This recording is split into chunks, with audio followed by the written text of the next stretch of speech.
Welcome to another horrific edition of Monster Museum News. I'm Toxic Tanya, this is Killer Kayla, and this week we have some menacing industry mentions. None of them are related to my wig or lack thereof. Yeah, I was gonna say, I think you forgot it. All natural. Starting off, it looks like Blumhouse and writer/director Lee Wannells have a hit on their hands with The Invisible Man. Opening weekend for the horror flick landed them $29 million. This movie also received a 90% approval rating on Rotten Tomatoes. Critics are calling it smart, well acted, and above all, scary. The only thing scarier than The Invisible Man are the prices of the popcorn at the concession stand. But seriously, it's a suspenseful movie and must be enjoyed on the big screen. George Romero's novel, The Living Dead, has been finished and will hit shelves on June 9th. The Living Dead is a collaboration between the late legendary filmmaker George Romero and New York Times bestseller Daniel Kraus, who co-wrote The Shape of Water. Kraus was asked by Romero's widow to help finish the project. Set in present day, The Living Dead is an entirely new tale of the zombie plague as Romero wanted to tell it. Halloween Kills will not hit theaters till later this year. This said, Blumhouse's head honcho Jason Blum has confirmed Halloween Ends will start shooting this summer with a release date of October 2021. Starz' new horror comedy pilot, Shining Vale, has just cast Scream star Courtney Cox. It's about a dysfunctional family that moves from the city to a small town in a house in which terrible atrocities have taken place, but no one seems to notice except for Pat, played by Cox, who's convinced she's either depressed or possessed. No word when the show will premiere.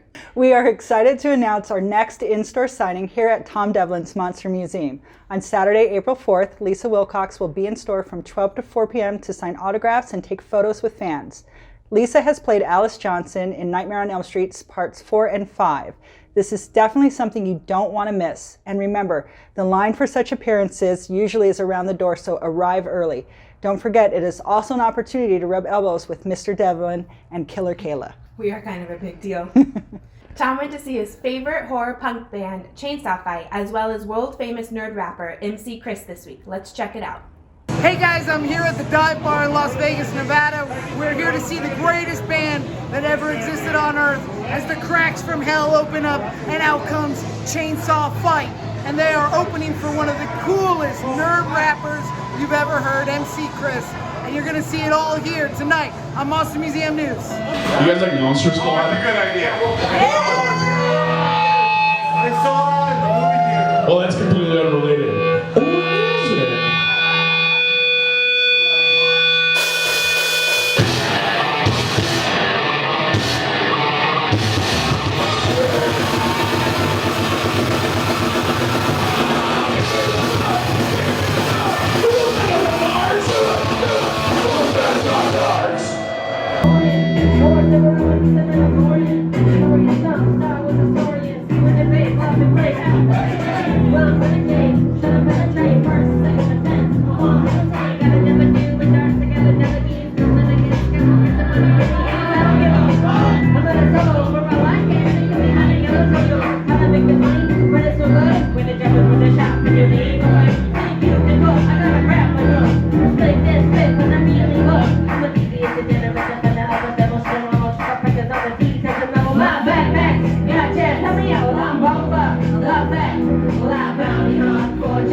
Bar back, just for the show, you get back on the right track. From here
some key members of the greatest band of all time, Chainsaw Fight.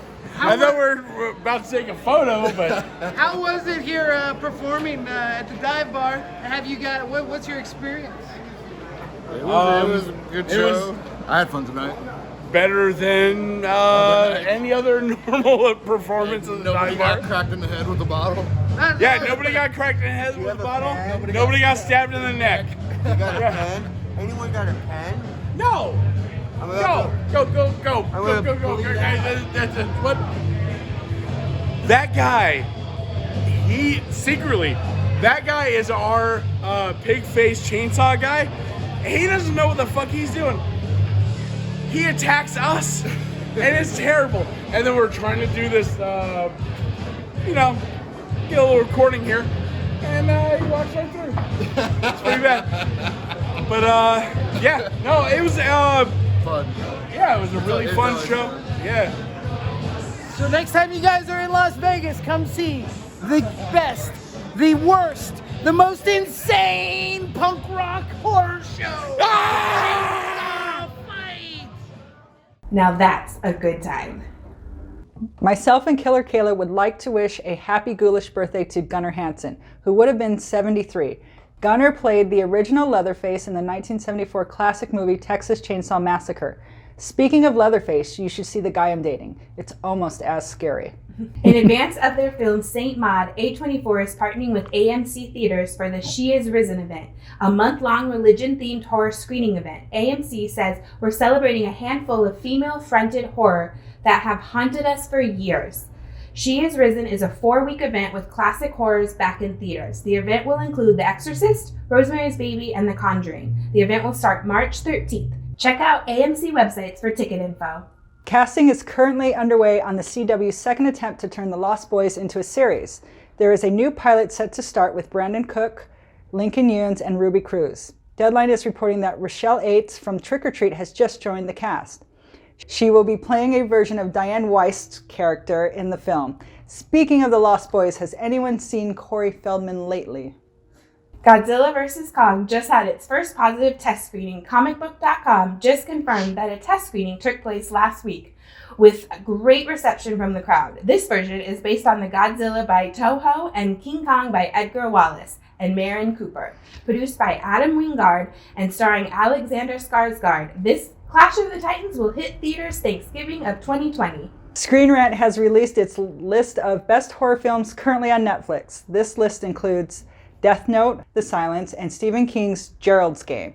Check out this list for yourself and decide if Netflix got it right. Blumhouse just announced it wants to take a stab at remaking Frankenstein. Blum said, "I'd love to do Frankenstein. I've tasked our filmmakers with trying to figure out just straight Frankenstein. Let's keep our fingers crossed." I'm Kayla Kayla, and this is Toxic Tanya. Until next week, keep screaming. And hey, if you like the news, don't forget to give it a thumbs up.